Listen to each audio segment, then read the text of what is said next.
Every Catholic lives in the middle of a battlefield, whether they see it or not. This battle is not fought with swords or armies, but with choices, thoughts, temptations, and unseen enemies that wage war for the eternal destiny of your soul. Pope Leo XIV teaches, "The greatest victory of the enemy is not when you fall into sin, but when you forget that you are at war." Many Catholics live as if the spiritual war is distant, reserved for others. They go to Mass, say occasional prayers, and believe they are safe because they have not committed great crimes. But the devil is subtle. His greatest work is not to turn the faithful into rebels, but to make them spiritually asleep. St. Peter warned, "Be sober and vigilant. Your adversary the devil prowls around like a roaring lion, seeking someone to devour." 1 Peter 5 verse 8. Superficial peace is dangerous. The enemy does not always attack with sudden, violent temptations. Often he enters quietly, through distraction, weariness, discouragement, small compromises, pride in one's own virtue, or neglect of prayer. Pope Leo XIV warns, "Satan fears not the Catholic who sins and repents, but the one who no longer fights." The saints understood this battle deeply. Saint Anthony the Great faced constant attacks in the desert, but he never ceased to fight. Saint Padre Pio endured demonic torments but clung firmly to Christ. They knew that holiness is not comfort, it is war. The greatest tragedy is not falling, but surrendering. The soul that gives up vigilance, that grows lazy in prayer, that no longer examines itself, becomes easy prey. Pope Leo XIV calls every Catholic, "Awake, soldier of Christ. The war for your soul is now. Be sober, be watchful, and take up the weapons heaven has given you. For though the battle is fierce, victory is promised to those who fight." The devil rarely attacks with open hatred at first. His most effective weapons are quiet, subtle, almost invisible to the distracted soul. He works patiently, like a hunter, studying the weak points of every Catholic heart. Pope Leo XIV teaches, "The devil does not need great sins to ruin a soul. He only needs small ones left unchecked." It begins with distraction. A skipped prayer here, a rushed Mass there, a rosary said without attention. Then come small compromises, harmless conversations that lead to gossip, entertainment that slowly poisons purity, pride disguised as harmless self-satisfaction. Soon, the soul grows accustomed to small sins. It justifies them. "At least I'm not like others. God understands." But every unchecked fault weakens the will, making greater sins easier to commit later. St. John Chrysostom warned, "No great sin is born full-grown. Every tree was once a seed." The devil also attacks through discouragement. He whispers, "You have fallen again. You will never change. Holiness is for others, not for you." And many souls, hearing this, give up striving, content to remain mediocre. Another weapon is distraction from eternity itself. The world fills the mind with noise, endless tasks, constant busyness, leaving little room for reflection, examination, or true prayer. The soul becomes spiritually numb while remaining externally religious. Pope Leo XIV warns, "The most dangerous souls are not the openly rebellious, but the distracted, the delayed, the comfortable." The saints fought these small attacks fiercely. Saint Therese of Lisieux guarded her heart from even the smallest selfish desires. Saint Francis of Assisi refused every comfort that dulled his hunger for God. Pope Leo XIV calls every Catholic, "Examine your daily life. Where has the enemy found entrance? Cut off every small compromise. Guard your thoughts. Defend your time of prayer. The battle is won or lost in these small places. For when the soul stands firm in little things, it becomes strong for greater victories." The enemy knows that prayer is the soul's lifeline to heaven. If he cannot lead the soul into open sin, he will attack its prayer, not by forbidding it, but by emptying it, rushing it, delaying it. Pope Leo XIV teaches, "The first victory of the devil is to weaken prayer. The final victory is to silence it." The battle often begins with distraction. The mind wanders. The heart feels dry. the soul grows restless. Soon, prayer is postponed for later, and later never comes. Then comes the lie, you are too tired. God understands. You can pray better tomorrow. And slowly the habit weakens. What was once daily becomes occasional. What was once fervent becomes routine. And finally, prayer becomes a burden, something to avoid rather than to treasure. Saint Teresa of Avila warned that when the devil sees a soul beginning to pray seriously, he fights with all his strength to prevent it. For he knows that once true prayer takes root, grace flows freely and sin loses its power. Pope Leo XIV warns, the soul that prays sincerely cannot remain a slave to sin. That is why prayer is attacked first. The saints fought to preserve prayer above all else. Saint John Vianney prayed hours before the tabernacle, even when exhausted. Saint Padre Pio endured relentless demonic attacks while praying, but he never ceased. Even when prayer feels dry, even when distractions rise, even when emotions fail, the act of remaining before God is itself a victory. Pope Leo XIV calls every Catholic, guard your prayer, protect it fiercely. Do not wait for perfect feelings. Perseverance in prayer is the greatest act of faith. For the soul that refuses to abandon prayer, no matter how weak it feels, stands unconquered in the eyes of heaven. When the enemy fails to destroy prayer, he turns to weaken the sacraments, not by removing them, but by emptying them of love and reverence. He allows the soul to receive them while the heart remains distant. Pope Leo XIV teaches, the sacraments are rivers of grace, but only the open heart drinks deeply. How many today approach the Eucharist with little preparation, receive confession without true contrition, attend Mass without inner participation? The enemy rejoices not when Catholics abandon the sacraments, but when they receive them carelessly.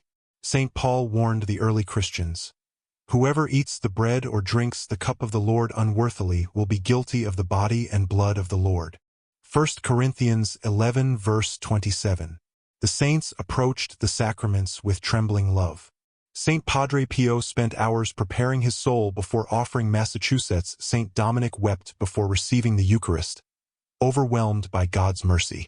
The enemy whispers, you have no mortal sin. You are fine. And so, many neglect examination of conscience. They forget venial sins can slowly darken the soul. They forget the confessional is not only for grave sin but for constant purification. Pope Leo XIV warns, the soul that receives often but prepares little becomes numb, not holy. Every confession renews the soul like baptism. Every worthy communion strengthens it against temptation. Every Mass unites heaven and earth. But only the attentive soul receives these graces in full. The enemy knows this, and so he distracts. He fills the mind during Mass with worries. He encourages long delays between confessions. He persuades Catholics to treat holy things as routine. Pope Leo XIV calls every Catholic, approach the sacraments as if for the first time. Prepare your soul. Cleanse your heart. Receive with awe. For these are not symbols, but living encounters with the living God. In the sacraments, the war for your soul is fought and won, if you come with faith. Even for the soul that prays and approaches the sacraments, the enemy has another weapon, weariness, a slow exhaustion that weakens desire for holiness, making every act of devotion feel heavy, every sacrifice feel too much. Pope Leo XIV teaches, the devil does not always tempt with sin. Often, he tempts with fatigue. This is not the physical tiredness of the body. It is the weariness of the soul, a spiritual heaviness that whispers, you have done enough. God does not ask for more. Others are worse. Rest now. At first, the soul willingly slows its efforts. The daily rosary is shortened. Fasting becomes rare. Spiritual reading is postponed. Acts of charity are delayed. The will grows softer, and little by little zeal fades. St. John Cassian called this the noonday devil, a creeping heaviness that tempts the soul to abandon the fight when the journey grows long.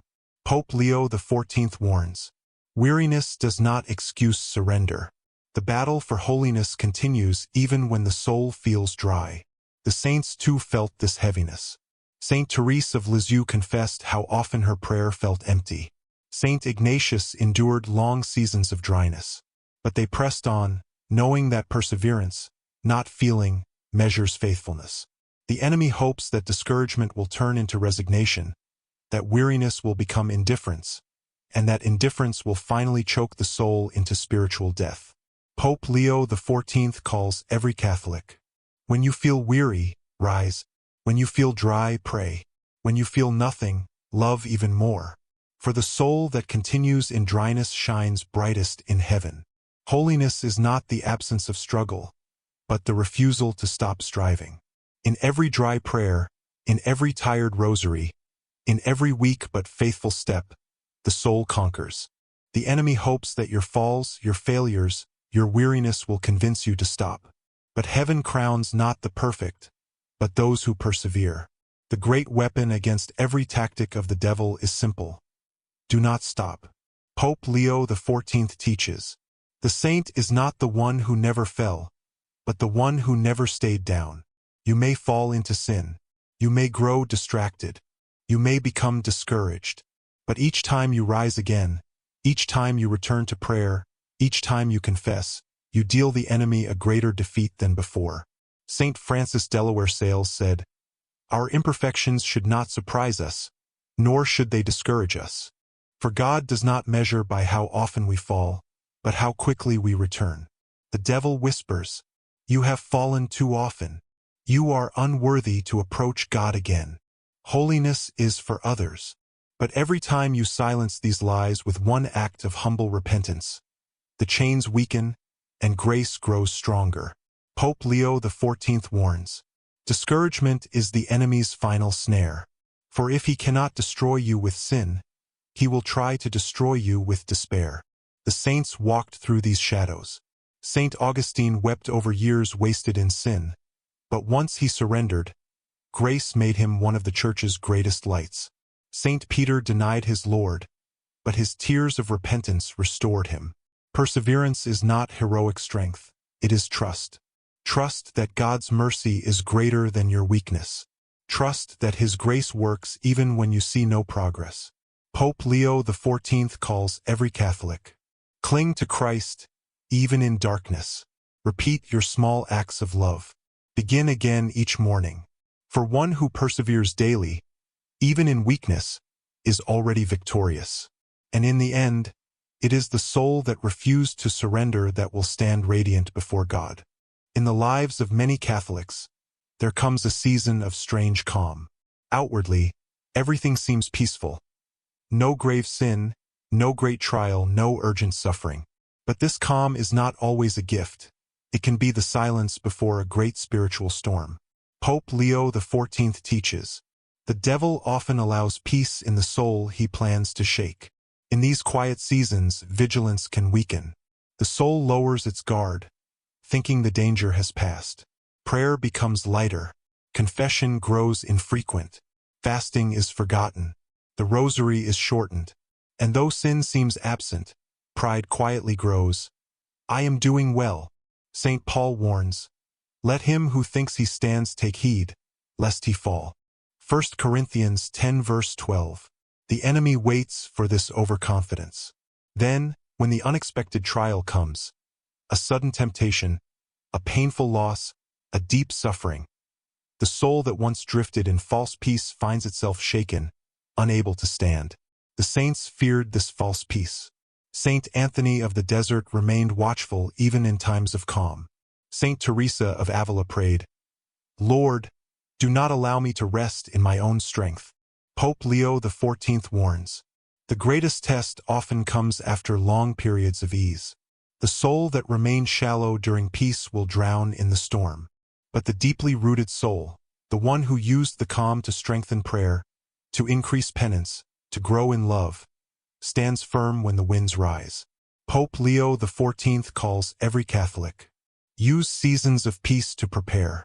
Do not waste calmness on comfort. Build your defenses. Train your heart. Anchor your faith deeply before the waves arrive. For the storm will come, and only the soul that prepared in silence will stand firm when the darkness falls. The battle is real. The attacks are constant. The struggle is lifelong. But for the soul who fights, who rises after every fall, who clings to Christ, victory is certain. Pope Leo XIV proclaims, "The war for your soul is fierce, but it is not endless. Christ has already conquered. The devil's power is great, but limited. His rage is strong, but temporary. His lies are many, but the truth remains unshaken. The blood of Christ has broken every chain for those who refuse to surrender." The saints remind us that victory is not perfection here, but faithfulness. Faithfulness through weakness, through trials, through temptation, through the dark nights when God seems silent. St. Paul writes, "I have fought the good fight. I have finished the race. I have kept the faith." 2 Timothy 4 verse 7. That is the victory heaven crowns. Pope Leo XIV teaches, "The soul that clings to Christ in every storm will not only survive, it will shine." Each confession weakens hell's grip. Each rosary shakes the enemy. Each sacrifice, however small, becomes a weapon in the hands of God. The sacraments flood the soul with strength, unseen but powerful. In the end, death will not be defeat. For the faithful soul, death is only the final surrender into eternal joy, where every wound is healed, every tear is wiped away, and every battle is remembered as glory. Pope Leo XIV calls every Catholic, "Do not fear the war, fear only surrender. For the one who fights until the end will hear the voice of the King. Well done, good and faithful servant. Enter into the joy of your Lord." The war is now. The victory is promised. The crown awaits.